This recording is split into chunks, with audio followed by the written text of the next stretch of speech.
சற்று முன் கிடைக்கப்பெற்ற மிக மிக முக்கியமான செய்தி ஒன்று வெளியாகி உள்ளது. தேர்தல் ஆணையத்திடம் சிக்கிய உதயநிதி உடனடியாக திமுகவின் வேட்பாளர்கள் தொகுதிகளில் களமிறக்கப்பட்டால் அவர்களை கண்காணிப்பதற்கு தனி பாதுகாப்புகளையும் குறிப்பாக பறக்கும் பட்டைகளையும் அதிகமான எண்ணிக்கையில் திமுக வேட்பாளர்கள் இருக்கக்கூடிய ஏரியாவில் ஏற்பாடு செய்வதற்கு உள்துறை அமைச்சர் உத்தரவுகளை பிறப்பித்துள்ளார்.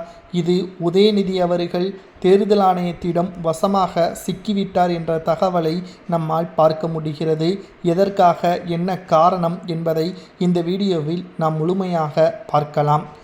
தமிழகத்திற்கு குறிப்பாக நெல்லையில் வந்த உள்துறை அமைச்சர் அமித்ஷா அவர்கள் மீண்டும் உதயநிதியே துணை முதல்வராக இருந்து முதல்வராக பொறுப்பேற்க விடக்கூடாது என்றும், திமுக ஊழல் ஆட்சிதான் நடைபெறுகிறது, திராவிட முன்னேற்ற கழகத்தை அகற்றி அதிமுகவின் கூட்டணியே ஆட்சி அதிகாரத்தை வரவைக்க வேண்டும் என்று நெல்லையில் கூறியிருந்தார். இது அவரது சாதாரண பேச்சாகத்தான் அப்பொழுது பார்க்கப்பட்டது. ஆனால் உதயநிதி அவர்களும் சரி, மற்ற அமைச்சர்களும் சரி, திமுக வெற்றியடைவதற்கு பல கோடிகளை செலவு செய்வதற்கு தயாராக இருப்பதாகவும், அதை தடுத்து நிறுத்த வேண்டும் என்பதற்காகவும் தேர்தல் ஆணையத்திற்கு உத்தரவுகளை அமித்ஷா அவர்கள் பிறப்பித்துள்ளார்.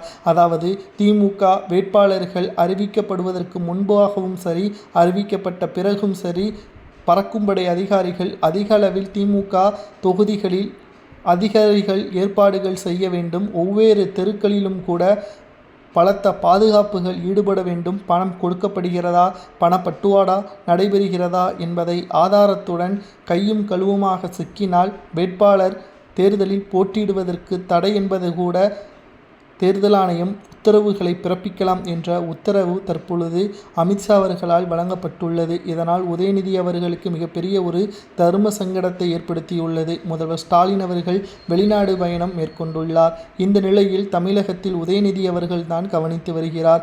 அவரது தலைமையில் தற்பொழுது மிகப்பெரிய ஒரு சிக்கல். தேர்தல் ஆணையத்தின் இந்த தகவலின் காரணமாக என்ன செய்வதென்று தெரியாமல் அதிர்ச்சியடைந்துள்ளார். மூத்த நிர்வாகிகளது பேச்சை மட்டும்தான் இந்த 2 நாட்களாக உதயநிதி கேட்டு வருகிறார். இது தொடர்ந்தால் நிச்சயம் தன்னுடைய கட்டுப்பாட்டில் திமுக வராது என்ற காரணத்தினால் 2026 சட்டசபை தேர்தலில் மூத்த நிர்வாகிகளுக்கு வாய்ப்புகள் வழங்க வேண்டாம் என்ற தகவலையும் உதயநிதி தெரிவித்திருப்பது மேலும் ஒரு சிக்கலை ஏற்படுத்தியுள்ளது.